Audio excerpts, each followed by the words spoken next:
Welcome to ProjectME the Podcast. I'm your host, Tiffany Carter, the founder of ProjectME, multi-millionaire entrepreneur, former TV newscaster, money-making expert, female empowerment speaker, and self-proclaimed office supply addict. My mission is to take the mystery out of making big money. Every week on ProjectME the Podcast, I'll share success tips, strategies, and stories from other entrepreneurs, experts, and millionaires, showing you exactly how you can achieve your most exceptional life. Now let's get to it.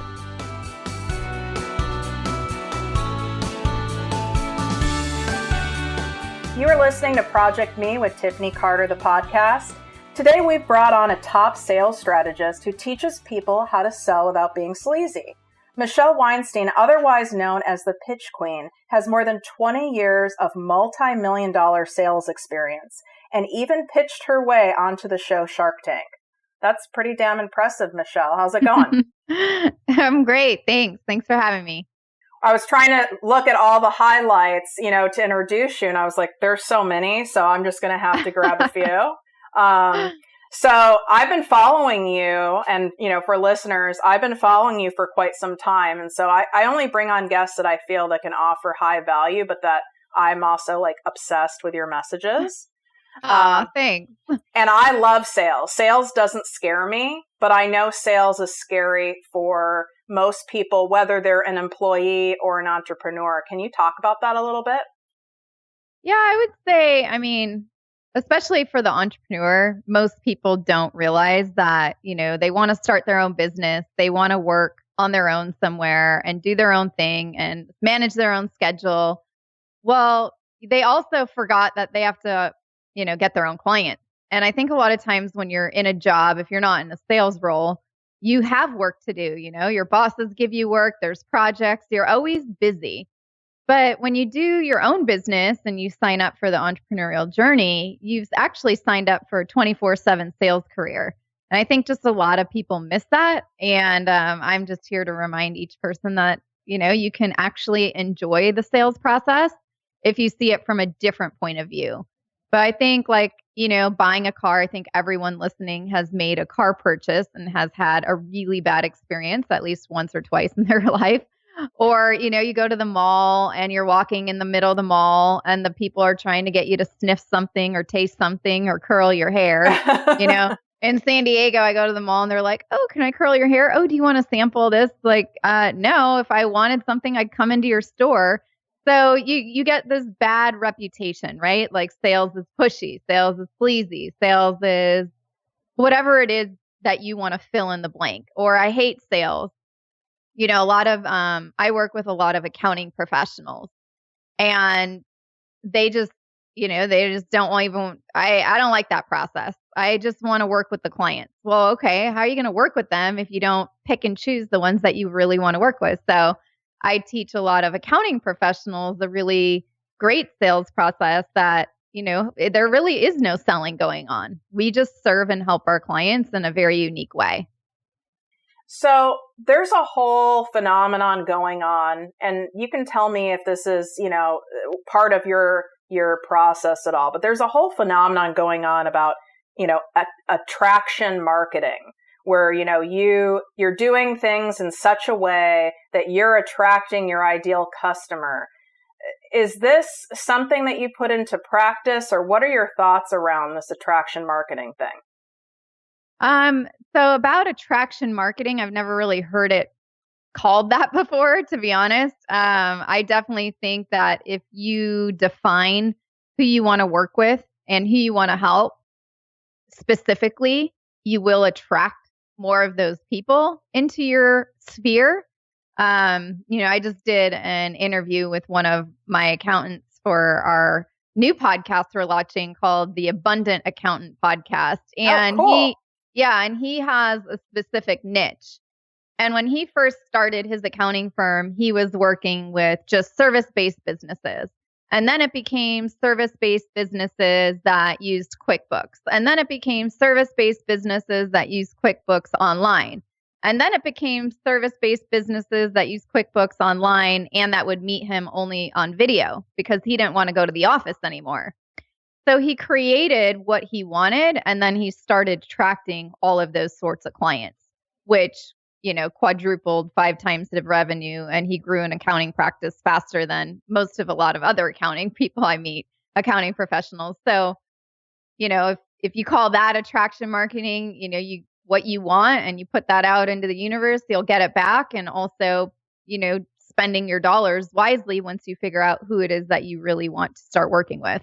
So would you say that one of the biggest, I guess you could say, mistakes, or maybe just, like certain people aren't educated on this, they don't think about it, would be entrepreneurs not creating enough of a niche? Yeah, I mean, for most people, and myself included, I mean, whoever teaches this part, right? Like you learn, it's not, and I always share it when I share my story about my last company with Fitzy Foods or even the Pitch Queen. It's not like I can go to the Amazon bookstore, or depending on where you live, you might still have a Barnes and Nobles around, and buy a book and it tells you exactly how to do all this. And there's definitely nothing taught in any MBA programs, any graduate programs, any undergrad in business that teaches you sales. Nowhere. The best people that I know that have really successful businesses, they've done door-to-door sales back in their day. They've done some sort of hardcore figuring it out, grassroots style sales job. And now they have a really successful business. But nowhere in school did you learn any of that. So a lot of people, I think, starting a business or, saying, hey, I want to just go do my own thing. And well, you actually have to sell yourself. If you're doing a service-based business, people only will want to work with you if they know, like, and trust you. And these skills are not really taught, unless you find people like me to work with or other people that will teach you something, that feels really great and authentic and natural, and you do not feel pushy, sleazy, and any of that other kind of stuff. Yeah, that's such a good point. I always tell people it's a relationship first. It's like dating, right? So when you ask all these, questions about people, you're both kind of like on a date with each other, trying to vibe each other out. Do I really want to work with this person? Likes, dislikes, does it work? Looking at it more like dating than it is some kind of like weird, sleazy interview. Right. Yeah. I would say it's similar to that, but I don't think we start our businesses thinking that, I need to go start dating my clients to see who really I want to work with, but it is similar. That's true. I mean, so I'm just trying to put myself in the mind of like the people who, listen to my show. It's like they have maybe a side hustle, or they're actually, maybe a very small revenue entrepreneur, and they have a niche. I mean, their niche is solid by, textbook standards, and they're still not having, people DMing them or emailing them or calling them, being interested in working with them. So yeah, what's the disconnect there? There's a few things, we could be here for hours, but I'll go through what I call an overview of the Pitch Queen system. So if you guys can remember the word pitch, then this will be very helpful. And if you want to get all of the details, you can get it. I'll share it at the end. But basically, if you can remember the word pitch, what P stands for is that number one thing you want to do with your business or your service, if you're doing a side hustle, is that you're really all about helping your clients solve a problem. That's number one. So if what you're doing, you can't really get to the root cause of what problem you're helping your clients solve, then it doesn't really matter what you do or what you sell.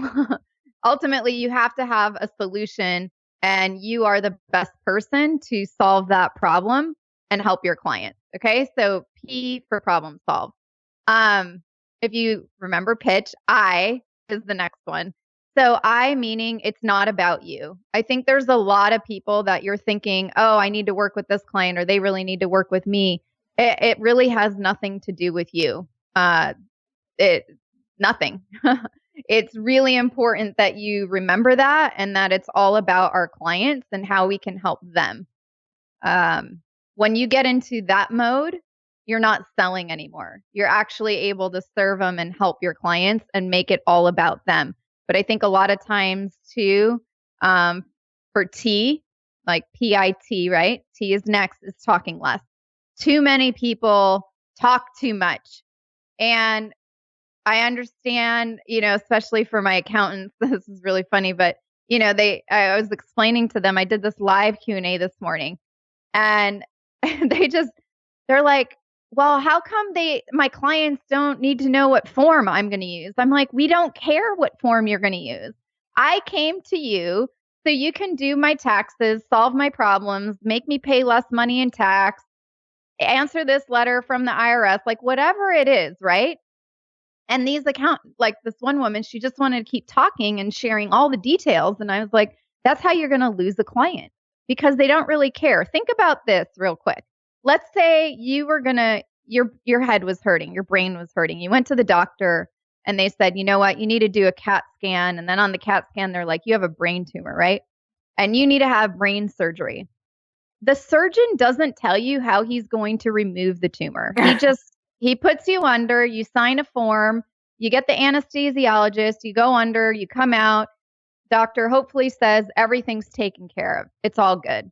They don't explain to you all the nitty-gritty detail about where they cut your skull, which nerve did they cut off so that you didn't feel anything, where was the tumor, maybe they'll tell you where it was, but they don't give you all of the details, right? It's just like, you solve a problem, I'm here to fix it, you found the best surgeon, hopefully you're the best person for your client to work with, and then you have to listen. So I would say there's this really great book called the 80-20 principle. And if you can listen 80% of the time and only talk 20, then you're in a really good position. Okay. And I just want to add on your talking point, the thing that makes me cringe the most, when I was in, national, like sales director type positions, or even when I'm working with people, when someone says, yes, I want to buy that. Yes, here's my credit card. Yes, I want to work with you. And then the person keeps talking and they lose the sale when they just had it. Yeah, that's my next one. That's C. Oh, so okay, sorry. For PITC, right? We're doing the pitch queen system here. It's cues. You have to listen for the buying cues, right? And that's exactly what you're talking about. It's like, why do you keep talking over people when they're giving you the cue? They're sharing exactly their problem and how you're able to remove that pain or, that tumor out of their business. I mean, you can literally think about, like, you're the brain surgeon, you're there to remove tumors out of people's businesses, whatever it is that you do, right? However you can think about it, literally that's a sales process. How a brain surgeon gets you to go under and do a surgery is no different on how you're going to work with clients. So, you can really get a little bit more confident and start listening for these cues. When you hear it, you can make your offer and then you stop talking, right? Because you don't want to talk too much. So that's the C. And then the H is like aha. It's an HA. H is you have to hit the ask button. Like, you actually have to ask for the sale. So a lot of people I work with, it's so funny, especially my accountants. I love them to death, but they're like, man, Michelle, just that one little thing, like, I didn't know I had to ask the client for the credit card to actually start the services on like July 1st. I'm like, well, yeah, I mean, if you didn't ask me to start working with you, how would I know that this is the right time? Like that, I'm leaving that up to you. It's like if you were to go into the brain surgeon and the brain surgeon said, we need to operate tomorrow. What time can you get here? 9 or 10? He's literally enrolling you and inviting you into the sales process of him putting you under to remove your tumor like now. So you actually have to ask your clients to work with you. So oh my God. I need you to I have so many groups that I need to bring you on as a speaker. I love this. I love this pitch thing. Yeah. So everyone can get this in way more detail than what I did today. It's my 5-step system to really take the stress out of selling for good. You just can get it at sellwithoutsleaze.com.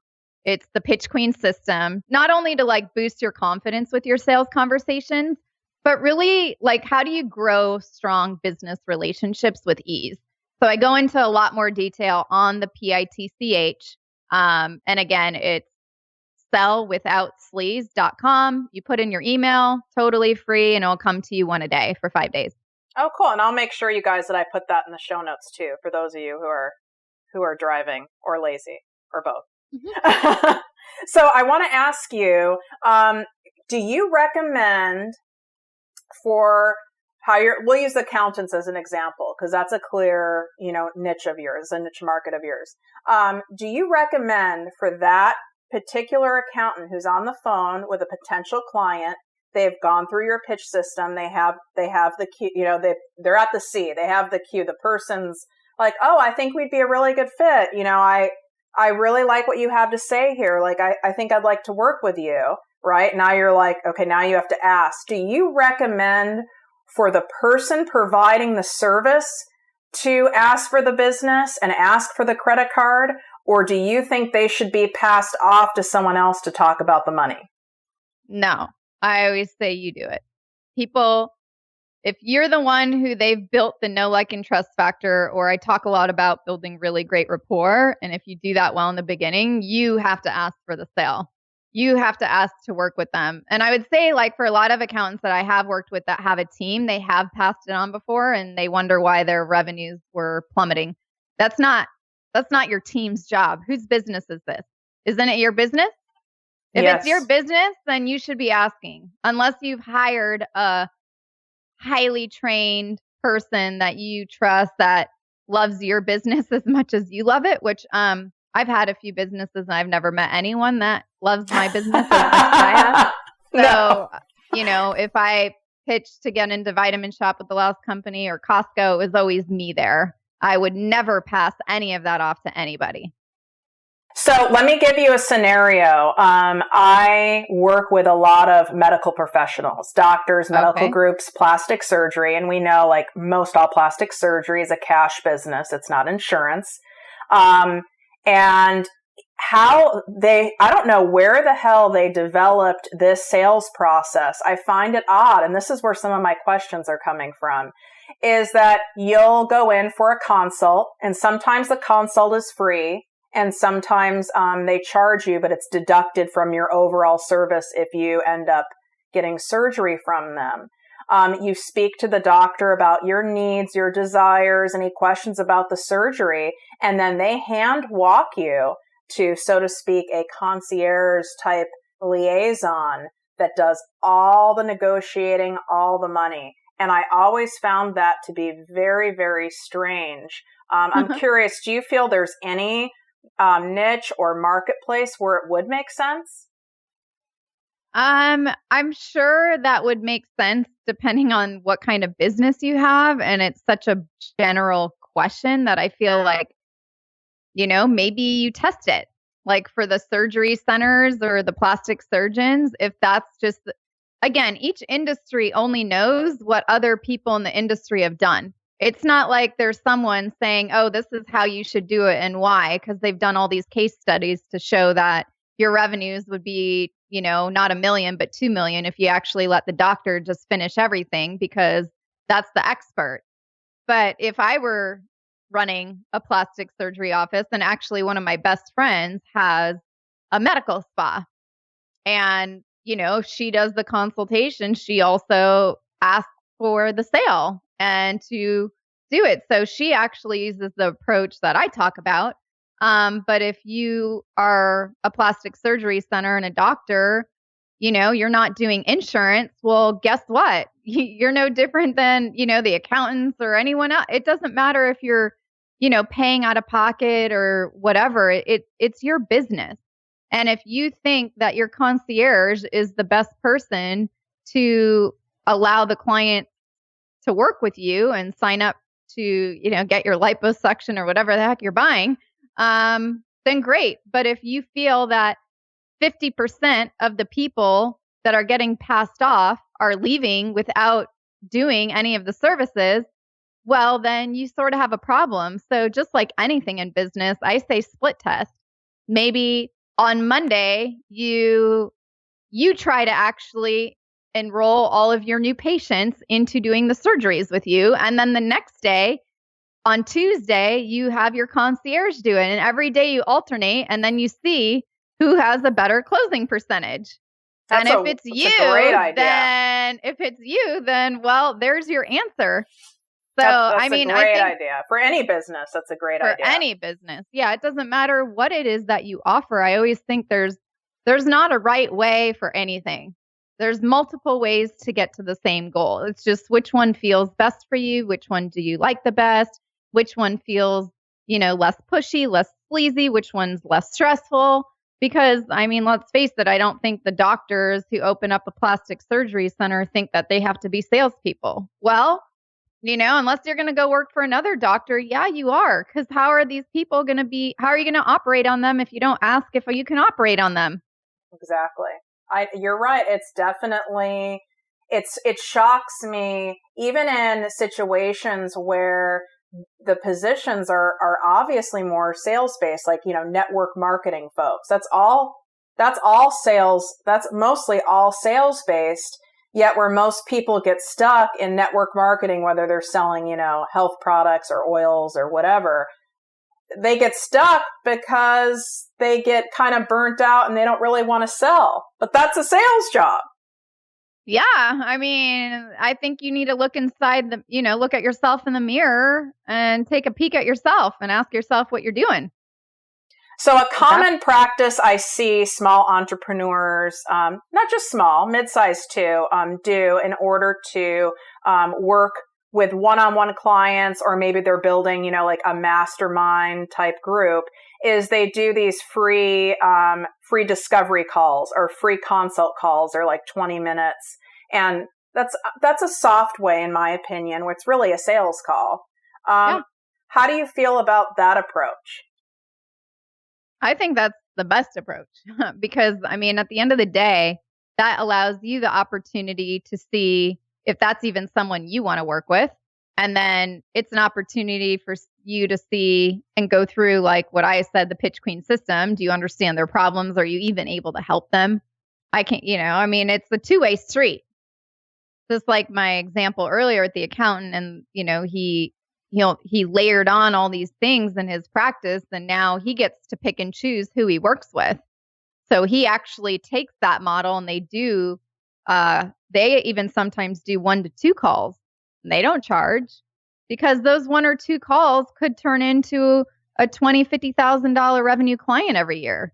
It's completely worth it if you have a process that works for you and your business. It's not going to work for every single type of business, right? Like with my last company, I had a product-based business, and I didn't, we had a store and you bought online. It wouldn't work for that. But if you're a service-based business and you have some particulars, well, this is an opportunity for you to see and discover, right? If it's a discovery call, you're discovering if this person's going to be a good fit for you.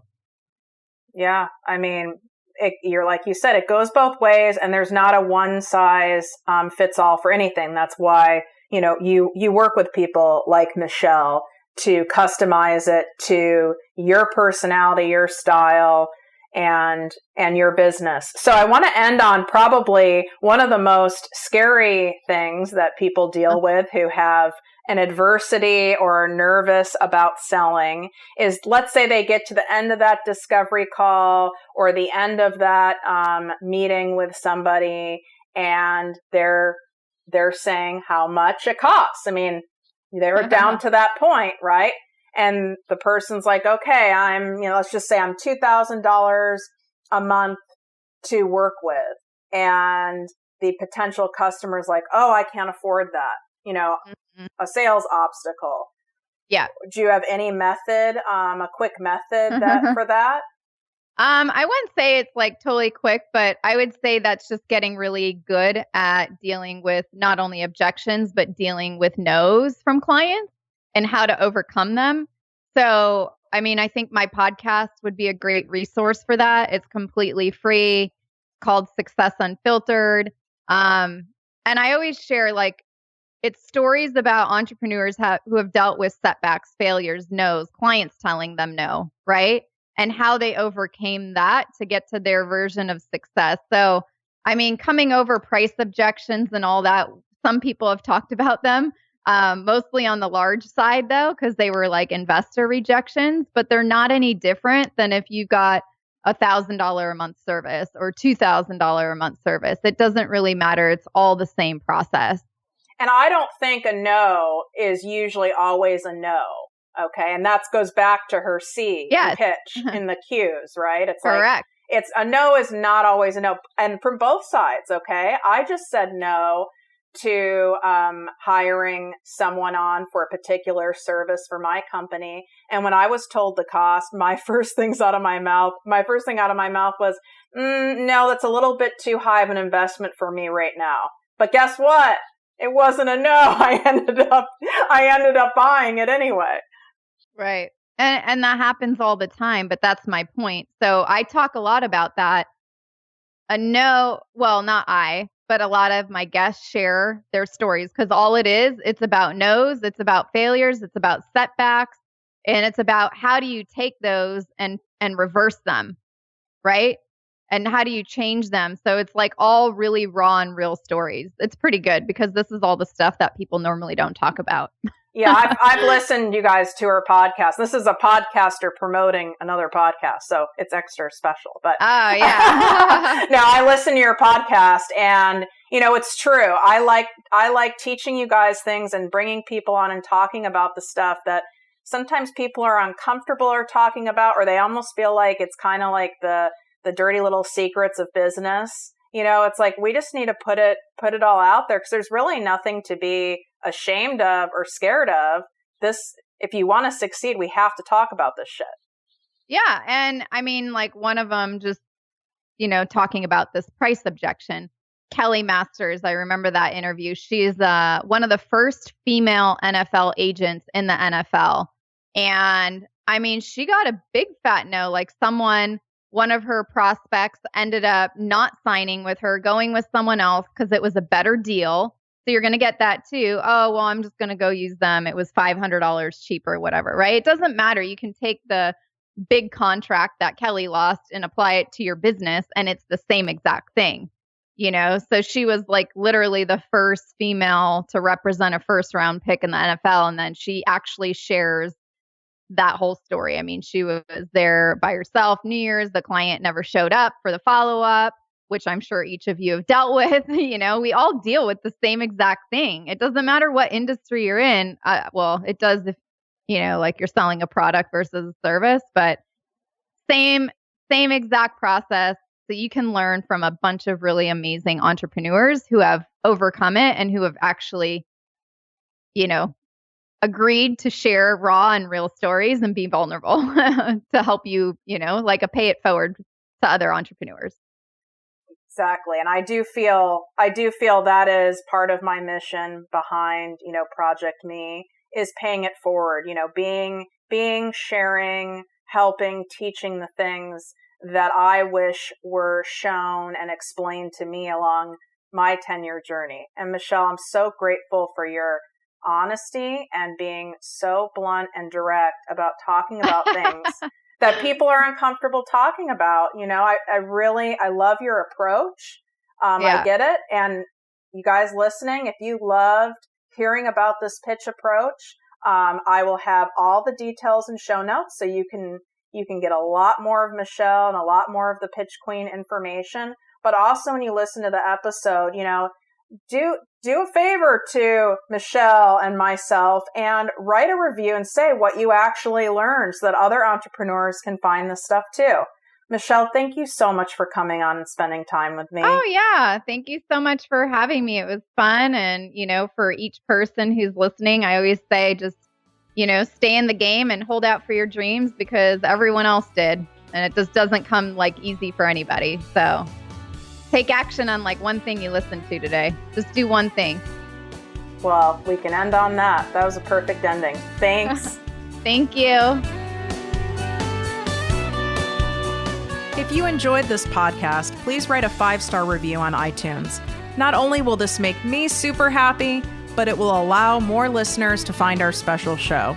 Simply help me help others.